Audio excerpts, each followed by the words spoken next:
La morale de l'histoire de cet homme-là est puissante, puisqu'elle révèle une illusion qui de nos jours est très fréquente.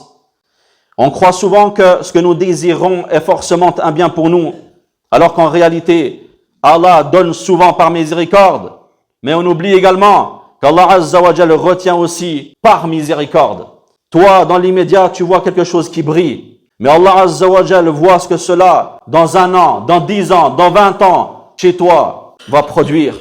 Donc la paix et le bonheur, ce n'est pas d'avoir tout ce que tu veux, mais d'être satisfait de ce qu'Allah t'a donné. Car le cœur qui s'accroche uniquement à ce qu'il veut absolument, comme ce qu'on voit de nos jours, c'est un cœur qui devient fragile.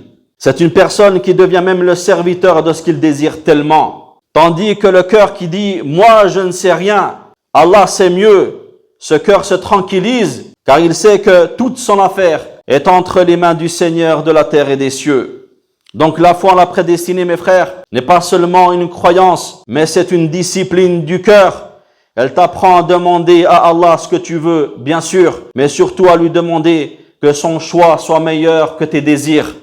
Alors quand Allah donne, remercie-le et fais preuve de reconnaissance. Et quand Allah Azza wa Jal retient, alors apprends à lui faire confiance. Et quand Allah Tabaraka wa Ta'ala éprouve, fais preuve de patience, car celui qui a écrit ton destin est plus miséricordieux envers toi que ta propre personne. Pour conclure, mes frères, la foi en le destin d'Allah Tabaraka wa Ta'ala n'est pas une simple résignation. C'est une sérénité consciente, une confiance profonde envers celui qui sait quand nous ne savons pas. Une foi consciente en celui qui voit quand nous ne voyons pas plus loin que le bout de nos nez. Ainsi, celui qui comprend le qadar ne s'effondre pas quand Allah retient et ne s'enorgueillit pas quand Allah donne.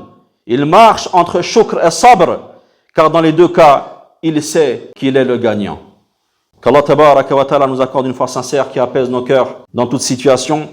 Qu'Allah Azza wa Jal purifie nos âmes de la tristesse excessive quand nous perdons et de l'arrogance quand nous recevons. Et qu'Allah Tabaraka wa Ta'ala fasse de nous parmi ceux qui sont reconnaissants dans l'aisance et parmi ceux qui patientent dignement dans l'adversité et les turbulences.